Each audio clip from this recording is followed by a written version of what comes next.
राज्यसभा सांसद और बीजेपी के राष्ट्रीय प्रवक्ता सुधांशु त्रिवेदी रविवार को शिक्षा की काशी कोटा में आम जनमानस से मुखातिब हुए। मौका था जनमंच संस्थान की ओर से तलवंडी स्थित श्यामा प्रसाद मुखर्जी स्टेडियम में आयोजित जन सम्मेलन कार्यक्रम का, जिसे नाम दिया गया व्याख्यान भारत को देखना है अब भारत की ओर। इस अवसर पर राज्यसभा सांसद त्रिवेदी ने विकसित भारत 2047 के लिए नागरिकों की भूमिका पर अपना दृष्टिकोण विस्तार से बताया। इसके साथ ही उन्होंने बच्चों को भविष्य के भारत एवं विकसित भारत 2047 में उनके योगदान व भूमिका पर भी विस्तार से बात की। कार्यक्रम को संबोधित करते हुए त्रिवेदी ने सबसे पहले पोखरण विस्फोट का जिक्र किया और राजस्थान की भूमि को नमन किया।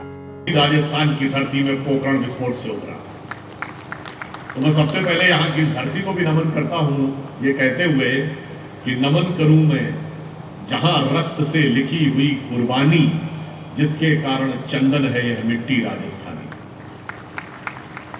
और आपने देखा, आप कहेंगे पोखरण का विस्फोट तो 74 में भी हुआ था, 98 में भी हुआ था, दोनों में फंडामेंटल डिफरेंस था। 1974 में जब पोखरण का विस्फोट किया, हमारे अनाउंस करने से पहले अमेरिका रूस दोनों ने अनाउंस कर दिया था कि India has conducted nuclear test, और हमने कहा था नहीं हमने तो शांति के लिए किया है, हमने इसमें कोई हथियार बनाने की बात नहीं की है। मगर जब 98 में पोखरण विस्फोट हुआ था, तो जब तक अटल जी ने अनाउंस नहीं किया था कि today at 15:45 hours India has conducted nuclear test in Pokhran range, तब CIA को भी पहली बार पता चला और KGB को भी पता चला। और हमने ये नहीं कहा था, हमने शांतिपूर्ण के लिए कहा था, हमने कहा था we have declared that we are a nuclear state. दोनों में जमीन आसमान का अंतर है। हमने कहा था अब हम एक न्यूक्लियर स्टेट है, बट हमने कहा था हम फर्स्ट ऑफेंस कभी नहीं करेंगे, यानी अपनी तरफ से नापी अस्त्र का प्रयोग नहीं करेंगे। तो आप समझ सकते हैं वहां से निकलकर और आज जब मोदी जी आए तो क्या स्थिति थी भारत की।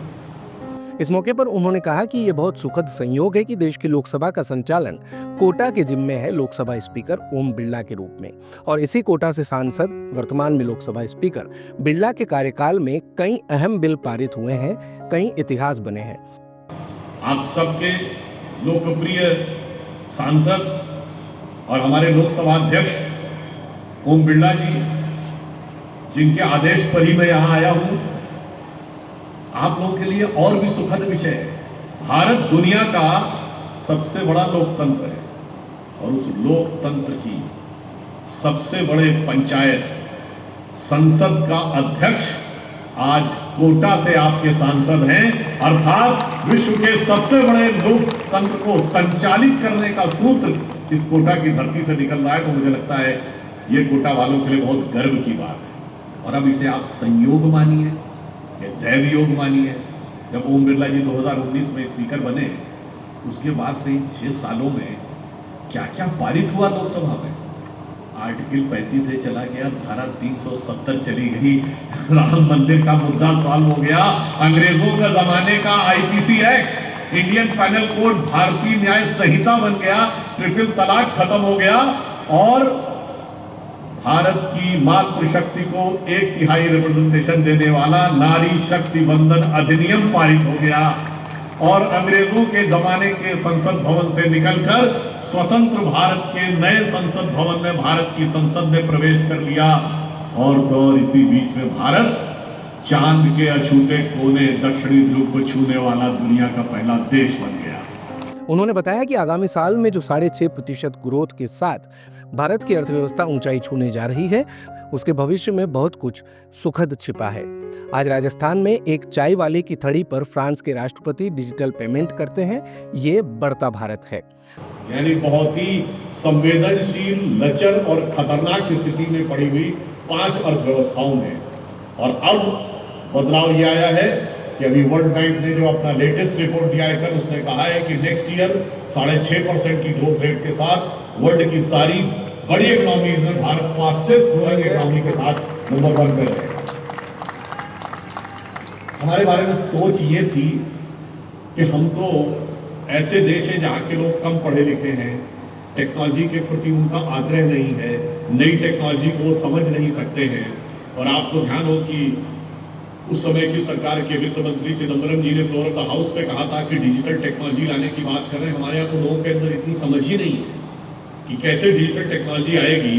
और आज जब मोदी जी को पूरा विश्वास था भारत के जन जन की समझ और सामर्थ्य के ऊपर कि आज डिजिटल टेक्नोलॉजी के ट्रांजैक्शन में भारत दुनिया का नंबर 1 देश बन गया।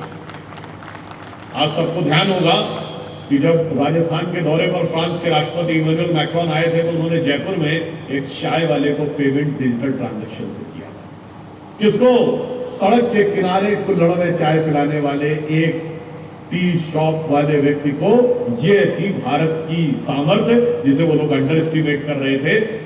और हम लोग जब बच्चे थे तो कहा था जापान से टेक्नोलॉजी आई, जापान से टेक्नोलॉजी आई। और आपने सुना कि जब जापान के प्रधानमंत्री आए तो दिल्ली के खान मार्केट में उन्होंने जाकर यूपीआई से पेमेंट किया। तो उन्होंने कहा भारत में इतनी सहजता के साथ ये सारी चीजें हो रही हैं, तो जरा हम भी इस टेक्नोलॉजी को देखना चाहेंगे।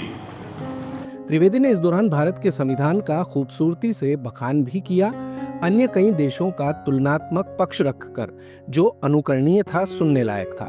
इससे पहले सुबह सुधांशु त्रिवेदी का जिला अध्यक्ष राकेश जैन और कार्यकर्ताओं ने कोटा पहुंचने पर स्वागत किया था, जिसके बाद वो भारतीय जनता पार्टी के विचार संगम कार्यक्रम में पहुंचे। यहां उन्होंने बीजेपी कार्यकर्ताओं को संबोधित किया। श्यामा प्रसाद मुखर्जी स्टेडियम में आयोजित कार्यक्रम के संदर्भ में अध्यक्ष जितेंद्र गोयल ने बताया कि कार्यक्रम के लिए शहर में करीब 10,000 से भी ज्यादा पास वितरित किए गए थे, जिसमें शामिल होने के लिए कोटा, बूंदी, बारां और झालावाड़ सहित समीपस्थ जिलों से भी नागरिक पहुंचे थे। दिन भर की सारी अपडेट्स के लिए सब्सक्राइब करें भारत कवरेज को और हाँ, बेल आइकन दबाना ना भूलें ताकि आप रहे अपडेटेड हमेशा।